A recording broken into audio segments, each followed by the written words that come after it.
এনসিপিআই বলে কোনো পার্টি ছিল, বাপের কালে শুনেননি, ভোটের আগেও শুনেননি। এইসব গরু ছাগল চোরটাদের জন্য একটা খোঁয়ার দরকার ছিল মোদির, সেই খোঁয়ারের নাম এনসিপিআই, আর এখানকার নেতাকে সে খোঁয়ারে ঢুকিয়ে দেওয়া হলো। কি নাম? সে এখন এনসিপিআই নেতা। এনসিপিআই পার্টি তৈরি করার পেছনে কারণটা কি? মোদি চাইছে ভারতবর্ষে যে আগামী দিনে ভোট হবে সেই ভোটের এলাকা মোদির নিজের ইচ্ছা অনুযায়ী করতে। এখন যেমন 543টা এমপি আছে, মোদি চাইছে এই 543-এর সংখ্যা বাড়িয়ে 840-43 করে দিতে। কি করে? হিন্দুদের জন্য আলাদা এলাকা করবে, মুসলমানদের জন্য আলাদা এলাকা কাটবে।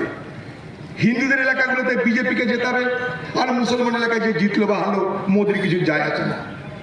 2029 সালের ভোটে মোদি যাতে আবার আসতে পারে ক্ষমতায়, তা নিশ্চিত করতে মোদির দরকার একটা আইন। সেই আইনটা কি? সেই আইনটা হচ্ছে মহিলা সুরক্ষা।